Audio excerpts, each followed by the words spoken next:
வணக்கம் நண்பர்களே, queens world சேனலுக்கு உங்களை அன்போடு வரவேற்கிறோம். மாங்காய் சீசன் தொடங்கிடுச்சுலாங்க. சரி, மாங்காய் வச்சு ஏதாவது ஒரு ரெசிபி பண்ணலாம்னு சொல்லி தான் நான் இப்போ மாங்காய் எடுத்திருக்கேன். நான் 2 மாங்காய் இதுக்கு யூஸ் பண்ணுறேங்க.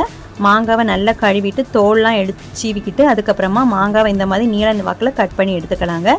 கட் பண்ணி எடுத்ததுக்கப்புறமா 1 கப் அளவுக்கு தண்ணி கொதிக்க வச்சுக்கலாம். கொதிக்க வச்ச தண்ணியில் நம்ம கட் பண்ணி வச்சுருந்தா மாங்காவை போட்டுக்கலாங்க.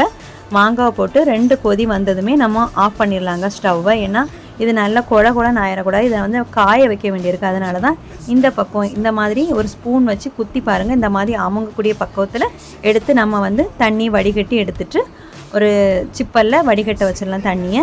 தண்ணி நல்லா வடிஞ்சதுக்கப்புறமா என்ன பண்ணணுன்னா, ஒரு பாத்திரத்தில் இந்த மாங்காவெல்லாம் போட்டு இது கூட 1 கப் அளவுக்கு சீனியை போட்டு நல்லா குலுக்கி வச்சிடலாங்க. நல்லா குலுக்கி விட்டதுக்கப்புறமா மூடி போட்டு மூடி வச்சிடலாங்க.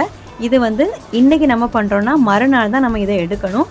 அந்த சீனிலே அது நல்லா ஊறி எடுத்து இந்த பாருங்கள், இந்த மாதிரி அடுத்த நாள் நான் இதை எடுத்து காட்டுறேன் பாருங்கள். இந்த மாதிரி இருக்கும். இப்போ இதை நம்ம நல்லா தண்ணியை வடிச்சிட்டு ஒரு பிளேட்டில் எடுத்து காய வச்சிட வேண்டியதாங்க. சூப்பராக இருக்கும். இது வந்து நான் இப்போ எங்கள் வீட்டு மொட்டை மாடிக்கு தாங்க போயிட்டுருக்கேன் காய வைக்கிறதுக்கு.